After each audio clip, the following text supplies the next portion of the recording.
প্রিয় দর্শক সকলকে আমার এই চ্যানেলে স্বাগত জানাই। আজকে আমি সম্পূর্ণ নতুন একটা বিষয় নিয়ে আলোচনা করব।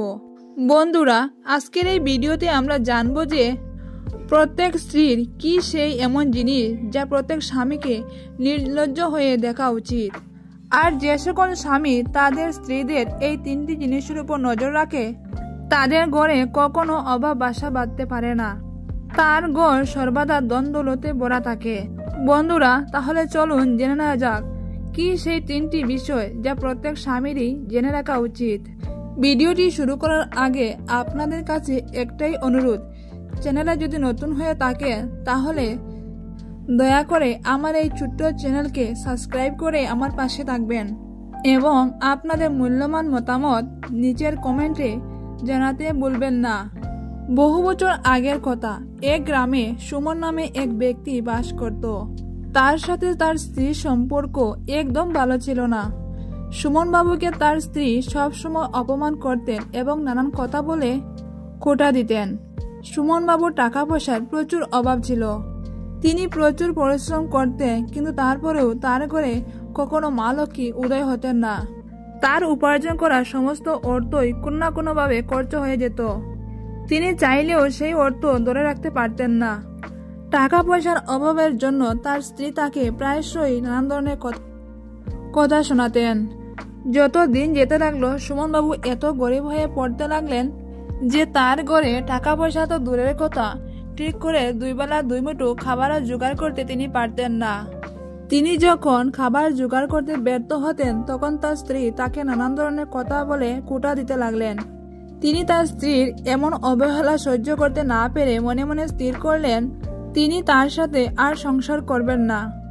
তিনি এই বাড়ি ছেড়ে অনেক দূরে চলে যাবেন।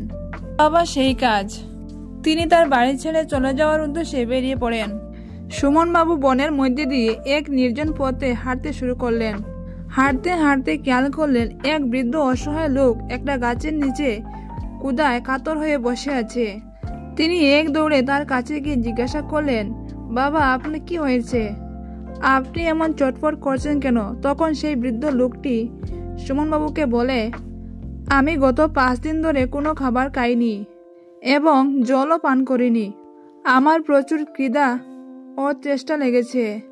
বাবা, তুমি দয়া করে আমায় কিছু খাবার দিতে পারবে? যদি পারো তাহলে খুব উপকার হয়। আমি অনেক দিন যাবৎ কিছু খাইনি আর আমি আমার খিদে আর সহ্য করতে পারছি না। দয়া করে আমায় কিছু খাবার দাও, না হলে আমি এক্ষুনি মারা যাব। সুমনবাবু বৃদ্ধা বাবার মুখে এই কথা শুনে খুবই চিন্তায় পড়ে গেলেন।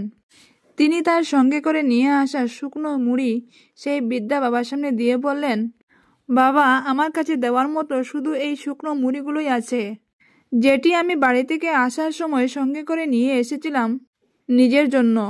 কিন্তু এখন এই খাবারটুকুর আপনার প্রয়োজন বেশি।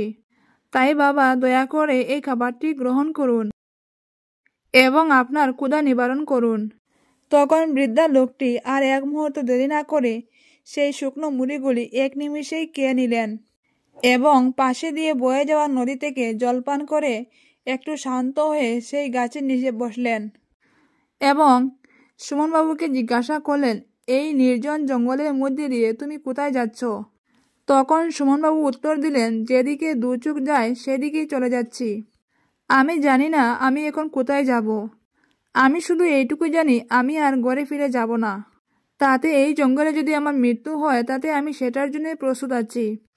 তা শুনে বৃদ্ধা লোকটি আবার জিজ্ঞাসা করলো, কিন্তু তুমি তোমার বাড়ি ছেড়ে কেন বেরিয়ে এসেছ? বৃদ্ধা বাবার কথা শুনে সুমনবাবু বললেন, বাবা, আমার স্ত্রীর সাথে আমার একদম বনিবনা হয় না। তার সাথে আমার প্রতিনিয়ত ঝগড়া ঝামেলা হয় এবং আমি তার মুখে দুবেলা দুমুঠো খাবার তুলে দিতেও ব্যর্থ। তাই সে আমাকে প্রতিনিয়ত অপমান করে। সুমনবাবু কথাগুলো বৃদ্ধা বাবাকে বলতে বলতে তার চোখ দিয়ে জল বেরিয়ে পড়ছিল। তখন ওই বৃদ্ধা লোকটি বললেন, বাবা, তুমি চোখের জল ফেলা বন্ধ করো। আজ আমি তোমাকে এমন 3টি জিনিসের কথা বলবো যেগুলো মেনে চললে তুমি তোমার জীবনে কখনো দরিদ্রতায় ভোগ করবে না। তোমার জীবন নিমিষেই পরিবর্তন হয়ে যাবে। তোমার স্ত্রী তোমার সাথে আর কখনো ঝগড়া করবে না এবং তোমার আর কখনো টাকা পয়সার অভাব হবে না। যে পুরুষ তার স্ত্রীর এই তিনটা জিনিস দেখে তার ঘরে আর কখনো অর্থের অভাব হয় না। তখন ওই বৃদ্ধা লোকটি বলতে শুরু করলো, এক গ্রামে এক জেলে বাস করত। জেলে সারাদিন নৌকা নিয়ে নদীতে মাছ ধরে বেড়াতো এবং সেই মাছ বিক্রি করে যে অর্থ উপার্জন করত সেই অর্থ দিয়ে তাদের সংসার চলত। জেলে এবং জেলের স্ত্রী তারা একে অপরকে অনেক ভালোবাসত।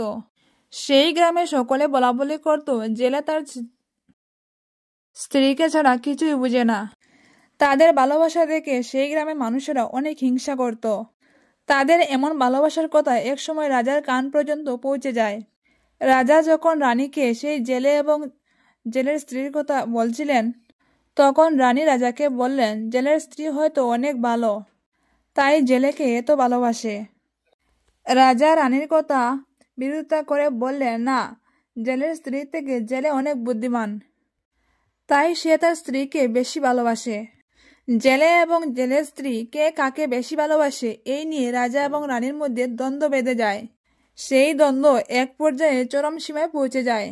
তখন রাজা এবং রানী দুজনে ঠিক করলেন, জেলে এবং জেলের স্ত্রী কে কাকে বেশি ভালোবাসে তা বোঝার জন্য একটা পরীক্ষা নেবেন। রাজা তখন একজন সৈনিককে ডাকলেন। সৈনিক তখন রাজার সামনে এসে বললেন, হে মহারাজ, আজ্ঞা করুন। রাজা তখন সেই সৈন্যকে বললেন, আমাদের পূর্ব দিকে নদীর পাশে এক জেলে থাকে। তুমি সেই জেলের বাড়িতে যাও এবং জেলেকে গিয়ে বলো, জেলে যদি তার স্ত্রীকে হত্যা করে তাহলে রাজামশাই তাকে তার রাজ্যের অর্ধেক অংশ দান করবেন। রাজার আদেশ পাওয়ার পরেই সৈনিক সেই জেলের বাড়ির উদ্দেশ্যে রওনা করে দেয়। জেলের বাড়ির কাছে এসে সেই জেলেকে ডাক দেয়। ডাকাডাকির আওয়াজ শুনে জেলের স্ত্রী বাড়ির বাইরে বেরিয়ে আসে আর বলে, জেলে এখন বাড়িতে নেই, সে নদীতে মাছ ধরতে গিয়েছে। সৈন্য তখন নদীর দিকে রওনা দেয় এবং কিছু দূর যাওয়ার পরেই সে জেলেকে দেখতে পায় যে সে নৌকা নিয়ে নদীতে জাল ফেলছে। সৈন্য নদীর পাড় থেকে সেই জেলেকে জোরে জোরে ডাকতে থাকে। জেলে সৈনিকের ডাক শুনে কিছুক্ষণের মধ্যে নদীর পাড়ে উপস্থিত হয়। সৈনিক তখন সেই জেলেকে বলে, আমি রাজার দূত, আমি তোমার জন্য একটা প্রস্তাব নিয়ে এসেছি। মহারাজ বলেছেন, আপনি যদি আপনার স্ত্রীকে হত্যা করেন তাহলে মহারাজ আপনাকে রাজ্যের অর্ধেক অংশ আপনার নামে করে দিবেন। তা শুনে জেলে বলে, আপনি রাজাকে গিয়ে বলে দিবেন, রাজ্যের অর্ধেক সম্পত্তি কেন, রাজা যদি সম্পূর্ণ রাজ্য আমাকে দান করেন তবুও আমি আমার স্ত্রীকে হত্যা করব না। জেলের এমন কথা শুনে তৎক্ষণাৎ মহারাজের উদ্দেশ্যে সৈনিক যাত্রা করল এবং প্রাসাদে ফিরে এসে মহারাজকে সমস্ত কথা খুলে বলল। সৈন্যের মুখে এমন কথা শুনে রাজামশাই রানীকে বললেন, দেখো, তোমাকে আমি বলেছিলাম না জেলে তার স্ত্রীকে বেশি ভালোবাসে। তখন রানীমা রাজামশাইকে বলেন, ঠিক আছে, তুমি তো জেলের পরীক্ষা নিয়েছো, এবার তার স্ত্রীর পরীক্ষা নেব আমি, এবং তারপরেই আমরা ঠিক করব কে কাকে বেশি ভালোবাসে। তারপর রানীমা অন্য আরেকটি সৈন্যকে ডাক পাঠান এবং সেই সৈন্য যখন রানীমায়ের সন্নিকটে উপস্থিত হন তখন রানীমার সৈনিককে বললেন, তুমি ওই জেলের স্ত্রীর কাছে যাও এবং তাকে গিয়ে বলো, তুমি যদি জেলেকে হত্যা করো তাহলে রাজামশাই তার রাজ্যের অর্ধেক অংশ তোমার নামে করে দেবে। রানীমার কাছে আদেশ পেয়ে সেই সৈনিক তৎক্ষণাৎ জেলের বাড়ির উদ্দেশ্যে রওনা হলো। সৈন্য জেলের বাড়িতে পৌঁছে গিয়ে সেই জেলের স্ত্রীকে রানীমায়ের কথাগুলো বললেন। জেলের স্ত্রী সৈনিকের মুখে এসব কথা শুনে তিনি তৎক্ষণাৎ রাজি হয়ে গেলেন এবং বললেন তিনি জেলেকে হত্যা করবেন। সৈন্য জেলের স্ত্রীর মুখে এমন কথা শুনে দ্রুত রাজপ্রাসাদের দিকে রওনা হলো এবং রানীমায়ের কাছে গিয়ে বললেন যে জেলের স্ত্রী বলেছে তার স্বামীকে হত্যা করবে এবং সে আজকেই তাকে হত্যা করবে। রানীমার সৈন্যের মুখে এমন কথা শুনে ক্রোধিত হন এবং তিনি বললেন, সামান্য কিছু অর্থের লোভে সে তার স্বামীকে হত্যা করতে রাজি হয়ে গেল, তাহলে তার স্বামীকে সে ভালোবাসলো কিভাবে? যদি কাউকে ভালোবাসে তাহলে কি তাকে হত্যা করা যায়? রাজামশাই ওই কথাগুলো শুনে গভীর চিন্তায় পড়ে গেলেন এবং তিনি দ্রুত সেই সৈনিককে আবার পাঠালেন যাতে জেলের স্ত্রী জেলেকে হত্যা করতে না পারে, কারণ তারা চান না তাদের পরীক্ষার কারণে কোনো নিরীহ মানুষ মারা যাক। সৈন্য দ্রুত সেই জেলের বাড়িতে আবার ফিরে যায়, কিন্তু সৈন্য গিয়ে দেখে জেলের স্ত্রী জেলেকে মেরে ফেলেছে। এই সংবাদটি যখন রাজামশাই পেলেন তিনি খুব রাগান্বিত হয়ে গেলেন এবং তিনি তৎক্ষণাৎ আদেশ দেন যেন সেই জেলের স্ত্রীকে গ্রেপ্তার করে রাজপ্রাসাদে নিয়ে আসা হয়। রাজার আদেশে তৎক্ষণাৎ জেলের স্ত্রীকে গ্রেপ্তার করে নিয়ে আনা হলো। তারপর রাজামশাই জেলের স্ত্রীকে জিজ্ঞাসা করলেন যে, তোমার স্বামী তোমাকে এত ভালোবাসে, তারপরেও তুমি কেন তাকে হত্যা করতে রাজি হয়ে গেলে এবং হত্যাও করলে? রাজামশাইয়ের প্রশ্নের উত্তরে জেলের স্ত্রী বললেন যে সে এই সমস্ত শুধুমাত্র দেখানোর জন্য নাটক করত, কারণ তার স্বামী তাকে কখনো ভালোবাসত না। সে ছিল একজন মুখোশধারী লোক। সে সকলের সামনে এমন একটা ভাব করত যেন সে খুবই ভালোবাসত তার স্ত্রীকে, কিন্তু আসলে সে আমার উপর অনেক অত্যাচার করত। সে প্রতিনিয়ত আমাকে অপমান করত এবং আমার গায়ে হাত তুলত। আমার স্বামীকে হত্যা করার পরিকল্পনা আমি অনেকদিন আগে থেকেই করেছিলাম, কিন্তু যখন রাজামশাইয়ের কাছ থেকে এই সংবাদটি পেলাম, তখন আর এক মুহূর্ত দেরি না করে আমি আমার স্বামীকে হত্যা করলাম। জেলের স্ত্রীর মুখে এমন কথা শুনে রাজামশাই চিন্তায় পড়ে গেলেন এবং তিনি ভাবতে লাগলেন যে তার স্ত্রীকে কি শাস্তি দেবেন। যাই হোক না, সে একজন নিরীহ মানুষকে হত্যা করেছে, তাই তাকে শাস্তি তো পেতেই হবে।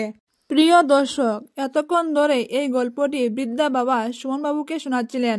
তারপর বৃদ্ধা বাবা সুমনবাবুকে বললেন, এবার নিশ্চয়ই বুঝতে পেরেছ যে নারীর কোন 3টি বিষয়ের উপর প্রত্যেকটি পুরুষের নজর রাখা উচিত। তখন সুমনবাবু বললেন, বাবা, আমি এখনো বুঝতে পারিনি কি সেই 3টি জিনিস যা প্রত্যেকটি পুরুষের নিজের স্ত্রীর উপর খেয়াল রাখা উচিত। তখন সেই বৃদ্ধা বাবা তাকে বললেন, প্রথমত, প্রত্যেক পুরুষেরই উচিত তার স্ত্রীর আচার আচরণের দিকে লক্ষ্য রাখা এবং তাকে ভালোবাসে যত্নে রাখা। দ্বিতীয়ত, প্রতিটি পুরুষেরই উচিত তার চলাফেরার উপর নজর রাখা, তার স্ত্রী ঠিকমতো আছে কিনা, কোনো কষ্ট হচ্ছে কিনা সেই দিকে নজর রাখা। আর যারা স্ত্রীর এই বিষয়গুলির উপর নজর রাখে তাদের সংসারে কখনো অশান্তি হয় না, কারণ নারীরা হচ্ছে ভালোবাসার কাঙ্গাল। ভালোবাসা পেলে প্রত্যেক নারী পরিবারকে স্বর্গ করে তোলে। তারা তাদের মা বাবাকে ছেড়ে আসে শুধু একজন পুরুষের ভরসায়। সেই পুরুষ যদি তাকে আগলে যত্ন করে রাখে তাহলে তাদের জীবনে কোনো কষ্ট থাকে না। তাই প্রত্যেক পুরুষের উচিত নারীর এই বিষয়গুলোকে খেয়াল রাখা। একজন স্ত্রী তার স্বামীর উপর ভরসা করে সারা জীবন সেই সংসারে টিকে থাকে। তাই স্বামীকে সবসময় মনে রাখা উচিত তার স্ত্রীর জন্য কোনো কষ্ট না হয়। স্ত্রী যেভাবে স্বামীকে সম্মান করে, স্ত্রীকেও সেইভাবে স্বামীর সম্মান করা উচিত। এই কথাগুলো একজন পুরুষের মাথায় থাকলে সেই সংসারে কখনো অশান্তি হয় না এবং সেই সংসারে কোনোদিন অভাব অনটন হয় না, কারণ সংসারে শান্তি থাকলে মা লক্ষ্মী সেই সংসারে বিরাজমান হন। বৃদ্ধা বাবার মুখে এই সমস্ত কথা শুনে সুমনবাবু বুঝতে পারেন যে তাদের সংসারের ঘাটতির কারণ কি, এবং তিনি বৃদ্ধ বাবাকে প্রণাম করে নিজের বাড়ির দিকে রওনা হন। তো বন্ধুরা, আমি আশা করছি এই ভিডিওটি আপনাদের খুব ভালো লেগেছে। যদি ভিডিওটি ভালো লাগে তাহলে অবশ্যই একটা লাইক করবেন, কারণ লাইক পেলে আমি ভিডিও করতে মোটিভেট হই। এবং বন্ধুরা, ভিডিওটি সম্পূর্ণরূপে দেখার জন্য আপনাদের অসংখ্য অসংখ্য ধন্যবাদ।